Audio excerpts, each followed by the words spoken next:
and it's very damaged.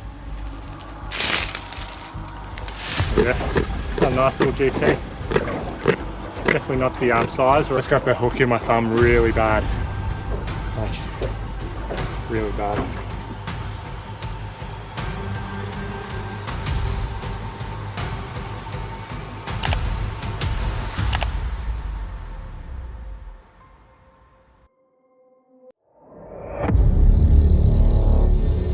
Vanessa Blank, the creator behind Wild Woman Bushcraft, is best known for her calm and grounded solo adventures in the wilderness. Her channel has long served as a peaceful escape, featuring forest cooking shelter building and quiet evenings by the fire. But the video she uploaded on November 13th, 2023 was unlike anything she had ever shared before. It documented one of the most disturbing and terrifying incidents she had ever experienced, and perhaps the darkest moment in her journey as a solo outdoor creator. The day began like any other. Vanessa returned to her remote forest camp to complete a few small projects like crafting a new table and reorganizing her outdoor kitchen.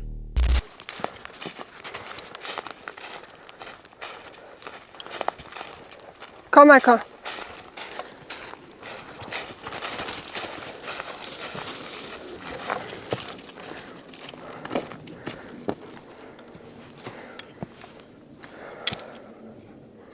Ich weiß echt nicht, was ich sagen soll. Das doch echt gar nicht wahr sein. Hörst du das, Vanessa? Na, deswegen nicht. Ich bin gerade an meinem...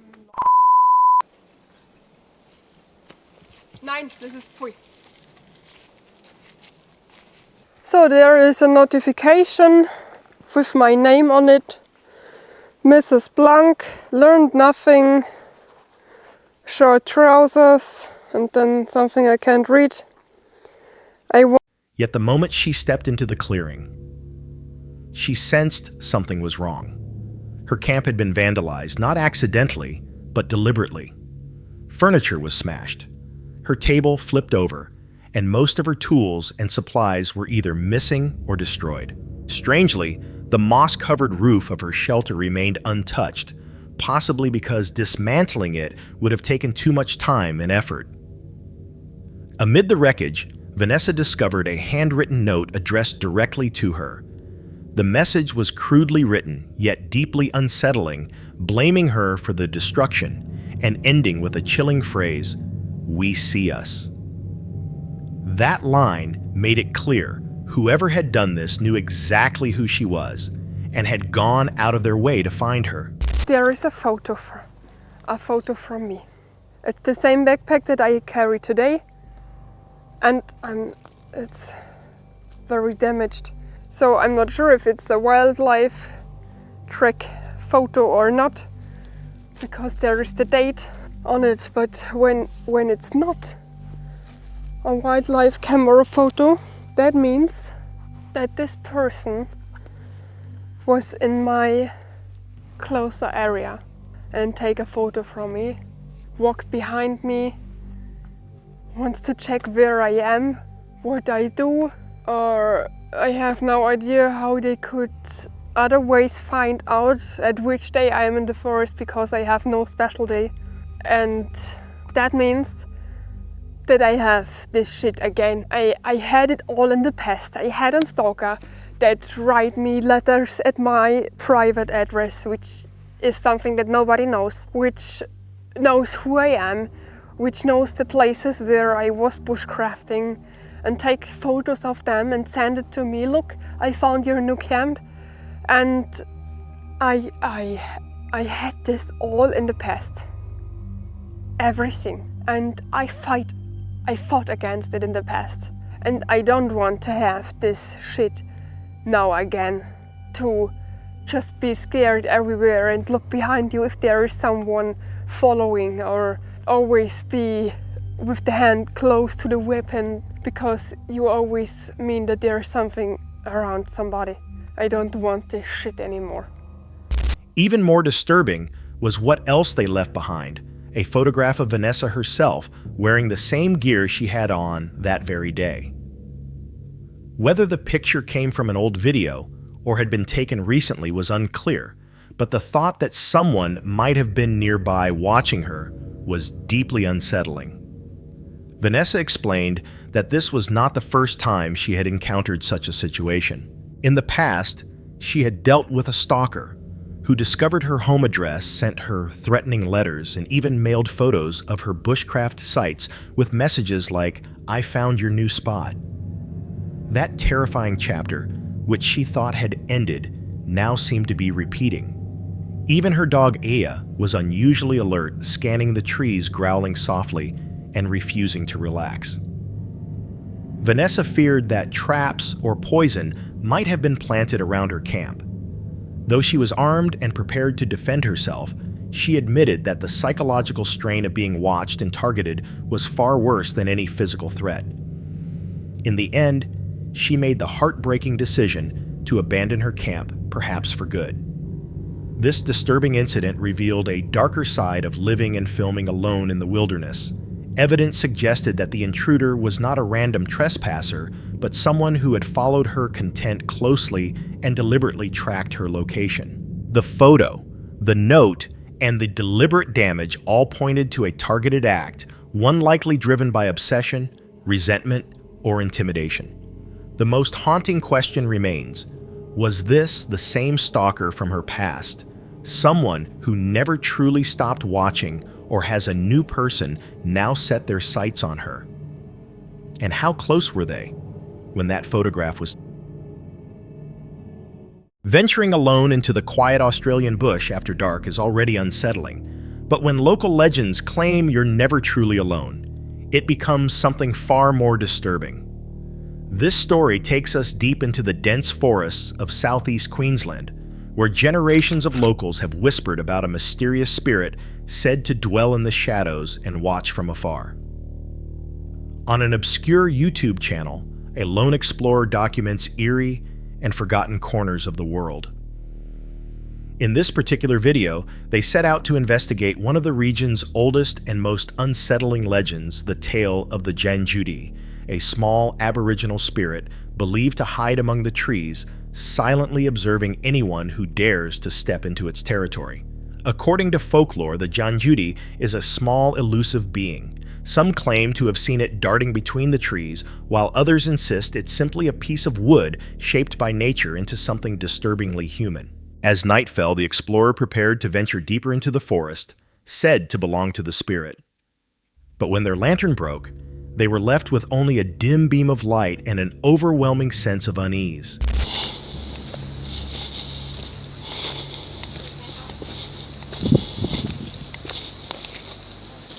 I think I used to bring a lantern for this, didn't I? Yeah, it broke.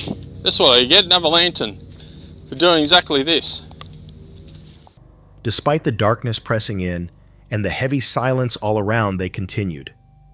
Then, something appeared. The footage captured what looked like a dark, humanoid figure clinging to the brush.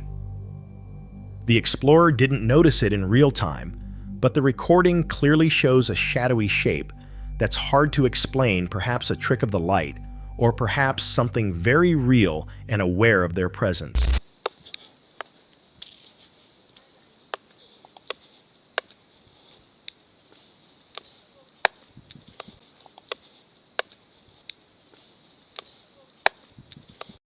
The legend of the Janjudi has persisted for centuries, blending Aboriginal spirituality with generations of local lore. Some argue the figure was a coincidence of branches and shadow. Others believe the explorer may have captured real evidence of the spirit, a guardian of the land revealing itself only to those who trespass. Whatever the truth may be, those who enter these forests often describe the same chilling feeling, the undeniable sense of unseen eyes watching from the dark. So was it merely illusion and imagination, or proof that something ancient still roams the Australian bush? In April 2019, the YouTube channel Epi Mountain Trekkers uploaded a video that quickly drew attention. Its creator, Jason, decided to document a solo mountain expedition and share the experience with his audience. Known for his outdoor adventures, From hiking and camping to wilderness survival, Jason's trips usually went smoothly. This one, filmed deep in a remote mountain range, appeared no different at first. After reaching his campsite, he began setting up his tent, collecting firewood, and filming the process for his viewers.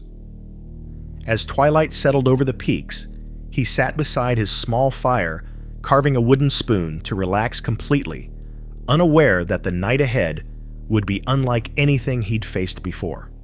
I'm still rattled. I've never heard anything like that in my life. It sounded like a mix between almost like a pig, some kind of, I hate to even say it, but a pig, an ape, and the calls almost sounded like how the velociraptors communicate with each other on Jurassic Park. I've never heard anything like that in my life. It began with a strange echo coming from one of the distant ridges. At first, Jason dismissed it as the call of a bird or the cry of a small animal, but around 9 p.m., after turning off the camera and lying down for the night, he was suddenly jolted awake, less than an hour later, by a noise that froze him in place. It was a deep, throaty call, a mix between a pig's grunt and an ape's growl, unnervingly similar to the raptor screeches from Jurassic Park. Startled, Jason tried to calm himself and go back to sleep, but every faint rustle outside his tent made his pulse race. Around 1 a.m., things escalated. He woke again to the unmistakable sound of movement surrounding his campsite. Grabbing his flashlight and camera, he stepped outside to investigate. Whatever it is, it's close. You hear that?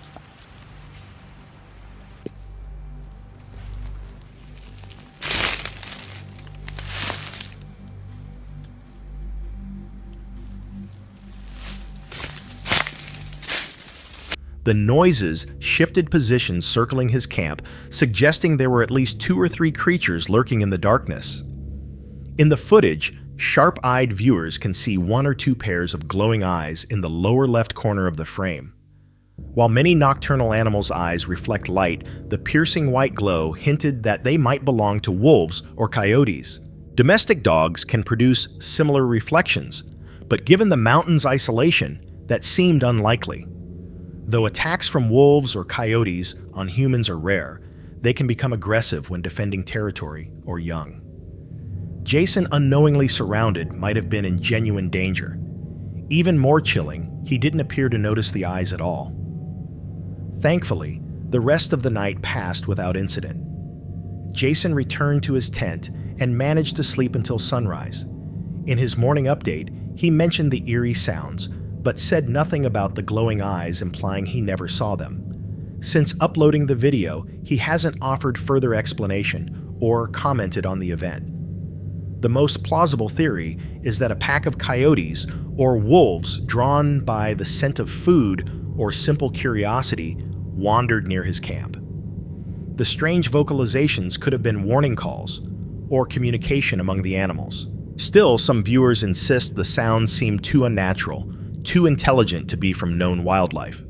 Could something more mysterious have been observing him from the shadows that night? The incident leaves us wondering, were those simply wild animals, or did Jason encounter something far stranger? And if his camera hadn't caught those glowing eyes, would anyone truly believe what might have been waiting just beyond the firelight? This next eerie account comes from TikTok creator Erica's World, who lives near the Appalachian Trail. One afternoon, while driving along a lonely back road, she came across something that immediately gave her chills: several pairs of shoes hanging from the branches beside the trail. But they weren't just any shoes. They were women's high heels, some scuffed and worn, others almost new, all hanging in a deliberate, organized way. Disturbed by the strange sight, Erica turned her car around to record what she'd seen. Row after row of high heels dangled from the trees, forming an unsettling display in the middle of nowhere. In her post, she said she had never encountered anything like it before, and feeling uneasy, decided not to involve the police. The video quickly spread across TikTok, drawing thousands of reactions and comments. Viewers offered countless theories about what the shoes might mean. Some believed it was a form of modern art or an abandoned roadside project. Others suspected something far more disturbing. Regardless of the reason, Erica admitted that she no longer felt safe traveling that road and now avoids it completely. The unexplained presence of those shoes left everyone questioning their origin. Could it be a local ritual or symbolic gesture with a harmless purpose? Or did it hint at something darker? The fact that every pair belonged to women and was placed so intentionally in such an isolated spot made many people uneasy. Some even theorized that the shoes could serve as secret markers or warnings left by someone with bad intentions. Was it simply a strange artistic display misunderstood by the public? Or could it be a clue to something far more sinister hiding in the quiet woods along the Appalachian Trail? And if that's true, who put them there and why? July 24th, 2025, Lake Erie. For Avery Rose and her younger sister Clara, sport fishing isn't just a pastime, it's the pulse of their channel. From freshwater lakes to rugged adventures, their videos capture skill, persistence, and the thrill of outdoor life. But this time, things were different. For the first time, they planned to spend an entire day and night on Lake Erie, sleeping on the boat, fishing non-stop, and cooking dinner under the open sky. The day started late. Around 6 in the evening, 3 hours behind schedule, the sisters pushed off from Port Rowan, their boat loaded with minnows, blankets, food, and a Coleman stove. Their goal perch. Using Megalive sonar, they drifted across sandy flats 12 feet deep. Small shapes appeared near the weeds. The rods bent soon after, and the first perch surfaced tiny, shining, and quickly let go. All right, everybody, it is 7:50 p.m. The sun's going down. It's probably gonna officially be sunset around 8:15, 8:30. We've got 10 fish in the live well that are good keepers that we're gonna eat. So we're gonna go in shallow, find a sandy little area, beachy area, where we can set up a table and our Coleman stove and basically cook our fish. We gotta clean them, but nothing gets better than fresh fish that is literally this fresh. We got the raptors down back here. We need to get all of our cooking stuff out, including our table, and I'm gonna clean the fish. Claire's gonna set everything else up, like the oil, the pan, get the Coleman going. Let's do this thing.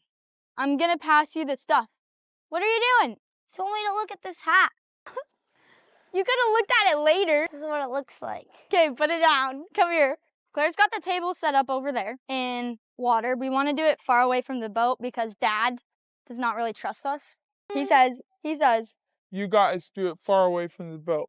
so, we're doing it far away from the boat in So case we don't there's... explode anything. Is it pretty deep? No. Oh! Might have lied.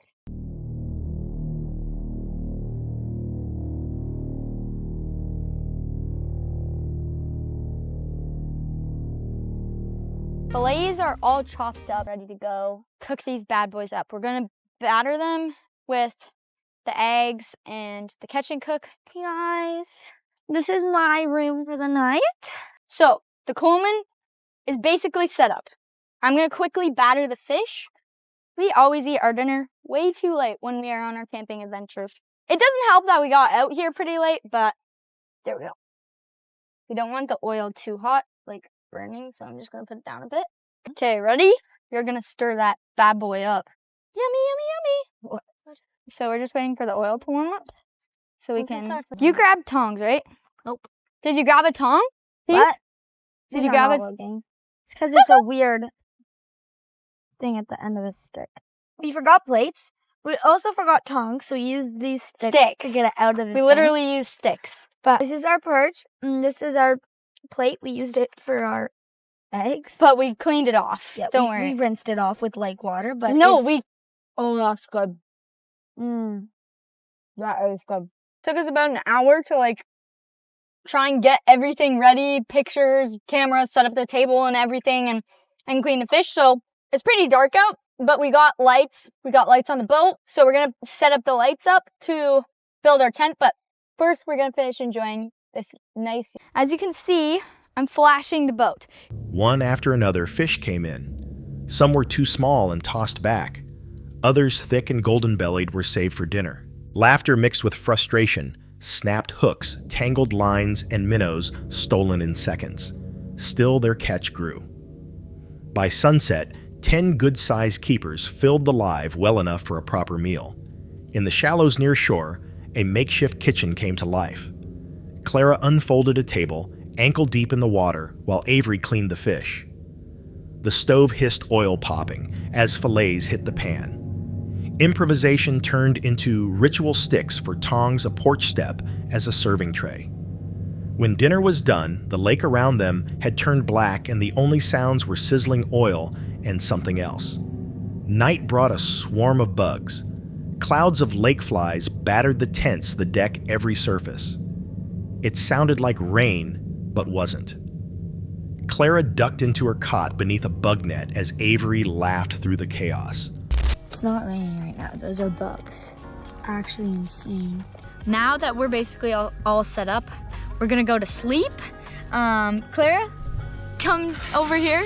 Clara? I'm coming. I don't want to go out of my tent. No, you just gotta come over and say. Hole? Yeah, to Claire's got a hole down there. What's up? So yeah, now that we've got everything set up, we're pretty much just gonna go to sleep. We're pretty tired and it's been a long day. We caught perch, we got everything set up. We got everything set up way too late. We got out here probably too late, but it took us a long time to like prepare for everything. Anyways, that's the end of day 1 of our 24-hour challenge. We caught some fish, and then tomorrow morning, once we have everything kind of like cleaned up, tidied up, we're gonna hopefully go walleye fishing, try and catch some fish. Good night. Day 1 of the camping trip is set up. I'll show you kind of more how we set everything up in daylight, because we literally set it up in the dark. But yeah, off to sleep we go. Okay guys, me and Avery have just woken up. Avery's still just laying in her bed, and then she's gonna get everything organized. But I have decided I'm gonna go for a morning swim because I'm like covered in bugs and disgustingness and just wanna rinse off. Oh my god, it's cold. Yeah. Huh. It's a lot warmer at the end of the day. There's already boats on the water. Look at this disgustingness. All right, GoPro, I'm kind of like fully awake, finally. It's what, like 8-ish, 8 o'clock-ish? And we're gonna try and clean up our bed and then go walleye fishing. Maybe Claire's gonna make some breakfast for us, a couple pancakes or whatever. But first, we gotta deal with our bed. Look at all of the bugs. It's actually so gross. Clara, why would you rip open all of these bags? What? What were you thinking? What did you say? You ripped open all of the bags. You shouldn't have tightened them that much. You can't not rip it open. Dude. Well, everybody, Claire ripped open all of the garbage bags that had her stuff in it. So I don't even know how I'm gonna do this. Maple syrup would have been nice, but I forgot it. I got pancakes. Panclocks, panclocks. On camera, it looked cheerful, but the boat's floor was coated in wings. Morning arrived gray and heavy with insects. Clara plunged into the chilly water just to wash off. Breakfast came late, pancakes without syrup, eaten around 10. By then, the sun was fierce, and the rods went out again, this time for walleye.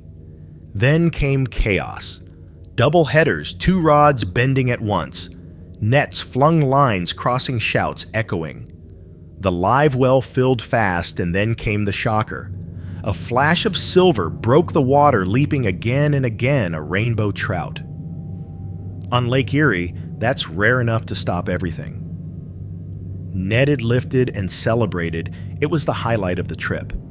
By noon, the tally blurred perch, walleye, rainbow trout, nearly a full limit in under 2 hours. With the boat baking under the sun, they packed up and headed home. At the fire pit, family gathered.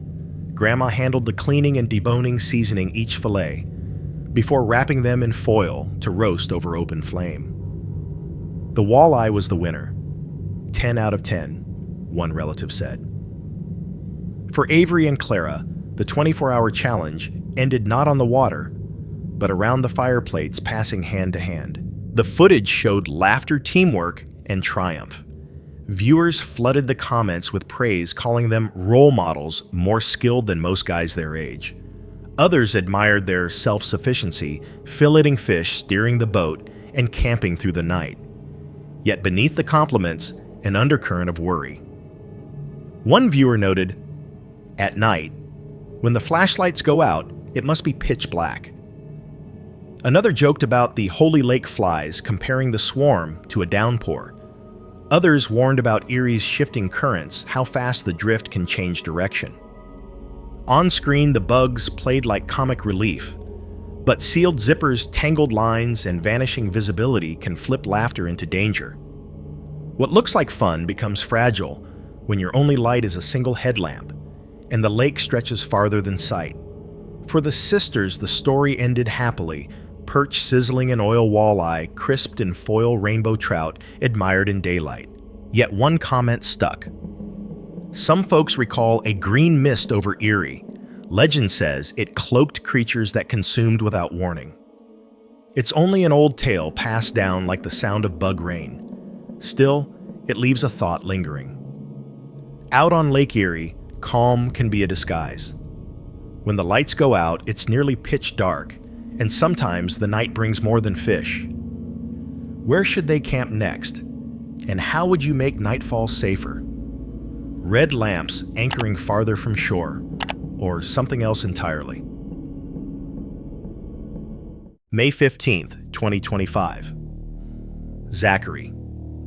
The creator behind Mr. Uncut Outdoors set out on a kayak fishing trip at a lake he'd discovered through a public mobile app. It was supposed to be a peaceful day, a chance to fish, relax, and film some content for his channel. But the day didn't go as planned. Y'all, I got a Karen situation. They hate fishers. They hate people who are getting peace. Okay, can you hear me now? Yeah, I've been heard you. I found this lake on the app. I found it on a mobile app. I found it on a mobile app, meaning that it didn't say, ma'am, I'm trying to answer your question. Listen, it doesn't say any, it's a lot of people that fish here and they post on the app. I can show you the app. It's people that,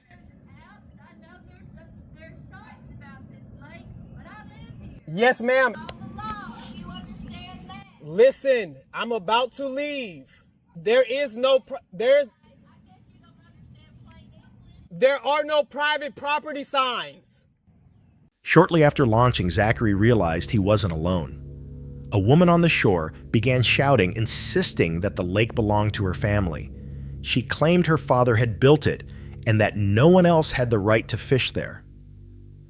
Trying to stay calm, Zachary pointed out that there were no signs marking the area as private property, no trespassing warnings, and that the app showed it as a public spot where other anglers had posted catches. Despite his explanation, the woman refused to listen, turning a quiet day on the water into a tense confrontation. As the situation escalated, officers were eventually called to the scene. Zachary explained where he had entered, showing that he dragged his kayak down from a public trail surrounding the lake and launched from an open area with no fences or homes nearby. Yeah, that's what I was telling her. It's like 10 other houses around this lake, so baby girl. You got property right here. What is that gate going to? It goes around it's a trail that goes around the lake. All thing I'm saying is, I know you saying, hey, people post, but like I said, it could no man land. Who knows? But like I said, let's just go ahead and look. Yeah, that's but all I do is look. Yeah, and if it's nothing that say I can't be here or no trespassing, no private property, I have the right to be here. If other people be here, and we can walk the whole lake. I've been here since 3 o'clock. So we got this over here where that's open, yeah. Okay. So and it's trailblazing, but ain't no houses on that side, yeah. Okay. And this is where I enter. Yeah, and this is where I be entering. And I dragged my kayak down here and I got on it right there. So her house is on the corner right there. Okay. So her house isn't, you can't get to her house, you gotta get on the boat. Unless you gotta get on the boat to go over. Yeah, unless you walk through her backyard. Okay. He mentioned he'd been fishing there since early afternoon without problems, and noted that multiple houses surrounded the lake, not just the woman's. The officers inspected the area, confirming the open access path, the absence of signs, and the fact that no one could reach the woman's house without crossing her yard or using a boat. Still, since there was no immediate way to verify the lake's ownership, they advised Zachary to leave to avoid further conflict. It was a disappointing resolution. For Zachary, and countless others like him, the question is simple. If there are no signs, fences, or markings, how can an ordinary fisherman know he's trespassing? The incident reflects a larger problem faced by anglers across the country, particularly in regions where property laws about lakes and rivers remain unclear. Fishing apps and maps may list areas as public, while residents insist they're private. Without clear boundaries, both sides feel justified, and disputes often end only when police intervene. Some believe conflicts like this are becoming more common as fishing grows popular online. With more creators sharing their favorite spots, landowners may feel defensive or threatened by strangers appearing near what they see as their property. So what do you think? Should Zachary have stood his ground, given there were no posted signs, or was leaving the smarter choice to prevent things from escalating? And most importantly, if lakes and rivers can be privately owned without any visible notice, how can fishermen ever truly know where they're allowed to cast a line? On July 20th, 2025, Bowie, the creator, Behind Fishing on YouTube, uploaded a video that perfectly showed both the thrill and danger of fishing alone. Known for pushing into isolated spots in his small, reliable boat, he set out from northern Queensland searching for rare, powerful fish in waters few had ever explored. At first, everything was perfect. His drone captured a breathtaking view: turquoise water glimmering under the morning sun, waves moving in calm rhythm, and the horizon stretching endlessly. The shore faded from sight, leaving Bowie surrounded by open water. It was exactly the kind of raw, natural beauty his audience loved. With ideal weather and smooth water, he began setting up his gear. His rod gleamed in the light, each knot tied with precision. Moments later, his drone picked up a school of fish darting near the surface. Behind them, a large, dark shape followed a giant trevally, silent and fast. Bowie cast his lure with perfect accuracy. But the second it hit the water, the school scattered. The ocean went still, the noise of movement replaced by quiet waves. I think I've disturbed them now. Damn it. I blew that. I kind of just lost where they were. I blew that one big time.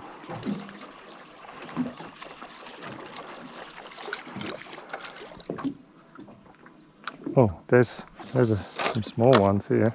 Bloody blew that. It's much harder to do this thing solo. See if we can quickly find some other ones.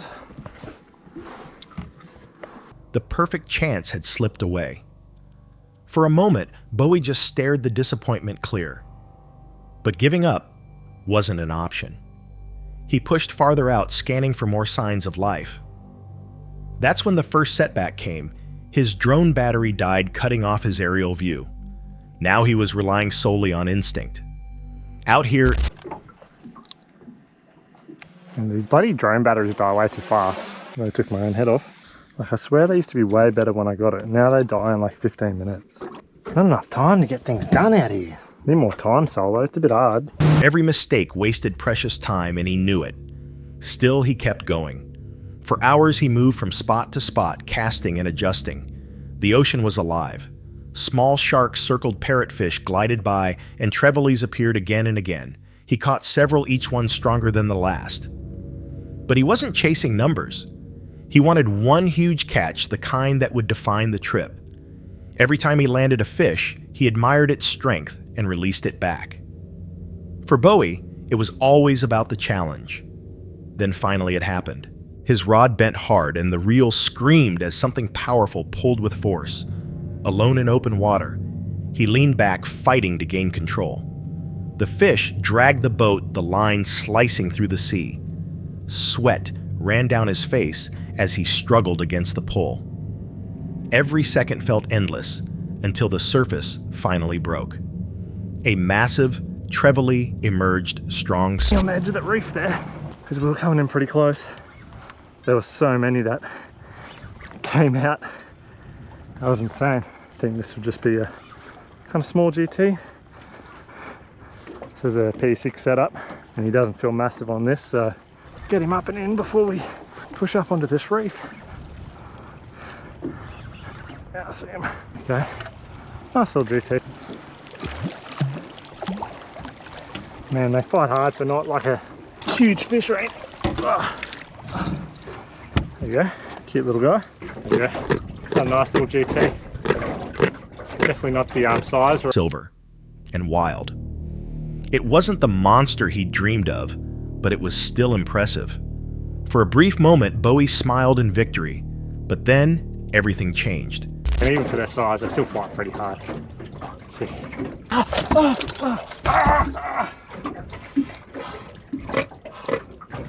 I just got the hook in my thumb really bad.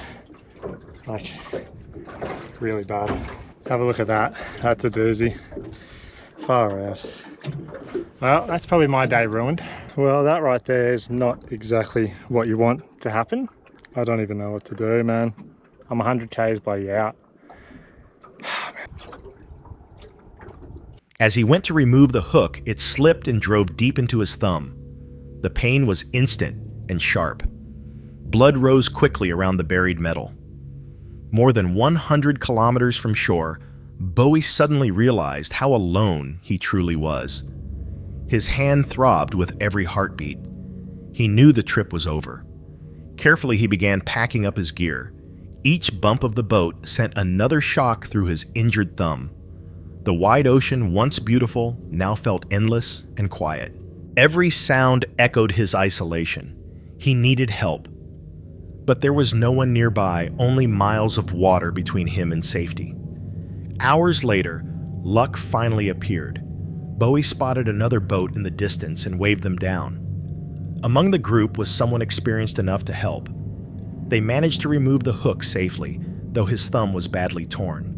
Big shout out to the fellas on the other boat there. Neil, his name was, he jumped on and he ended up forcing the hook through. That's it there. They went all the way through the middle of my thumb. But yeah, that's not a thin gauge hook by. Later, Bowie told his viewers what had happened. He was recovering and still determined to fish again, but this time, he said he'd never forget how fast things can go wrong. His story revealed the fine line between reward and risk in solo fishing. For hours, he lived the dream perfect weather, strong fish, untouched water, until one mistake changed everything. A single slip had turned triumph into crisis. His experience left one question: how far is too far when chasing the perfect catch? Even with skill, experience, and good equipment, the ocean remains unpredictable. Drones fail, schools vanish, and accidents happen in seconds. When you're alone, even a minor injury can turn serious fast. There's no quick rescue. No one to call, just you. The sea and time working against you. That's what makes Bowie's story hit hard. One moment he was in control, living the adventure his viewers dream of. The next, he was bleeding and struggling to get home. It showed that nature doesn't care how careful or experienced you are. The ocean rewards courage, but it punishes carelessness, often in the same breath. Still, for fishermen like Bowie, the pull of open water is irresistible. The freedom, the sound of the reel, the fight with something powerful, it's addictive. That's why despite everything, he'll go back. He always does. Because for him, danger is part of the pursuit. It's what makes the reward meaningful. But watching his story, you can't help but wonder, was it worth it? Was the thrill of catching one more trevally worth the risk of being stranded and hurt? The first open water kitty, and let me tell you, he's a giant. Massive. Oh, you got him. Easy, easy when he's fighting. Oh, you got that baby burning. Woo! She's cooking. She be good. Woo! What is up, guys? Welcome back. Finally doing some open water fishing. The ice fishing was fun while it lasted, but we've had a couple nice days, and yeah, as you can see. No? That's all right. See if your worm's still on there. What'd you get? Oh, a leaf. Nice job. Nice work. Caught something. All right, we'll try that. Give her the flip. Just small fish just kind of pecking at it. Oh, it's a, what is that? That's a big carp. I mean, not huge, but Heck yeah! Hey! Heck yeah! First fishy on the day. Little carpy guy. You can do it. We'll light it in a couple different places. We're no pyros out here, but try to keep it going to get in. We're just gonna keep fishing, see what other species we can add to the old buffet. So without further ado, it's beer time. Beer time. Beer and cooking time, let's do it. Maybe throw a Pokemon on top of it, eh? He just hit. I don't know if he's gonna do it. What this one be? Oh, another carp. You wanna grab him? Sink it in. Got it. Oh, yeet! There we go. Got him. Carp for dinner. That one's a thick boy. Yeah. He be thick. Yeah, that's a fat boy. Look at how red the tail is. Nice pretty fish. He's super white. Oh. Shaker, shaker. Another plop. Ooh, that's a big boy. Another plop. Give her a nice little shaky shake. Got the fire doing things over there. We had to wait to kind of get that charcoalish kind of whatever on the bottom, so we'd be cooking. Oh, goodness. All right. Ooh, it be sizzling. I've been waiting all day for that. All right, give it the old 2 minutes, and yeah, the old buffalo carp about to come to life. All right, good? Mm-hmm. Really? Like actually good? Yeah. She's like, give me some more of that. I'm hungry. All right. What scale of 1 to 10? What do you rate it? Honestly, a 7 or 8. It's My- good. my- A1. A1, 5 star. 5 star.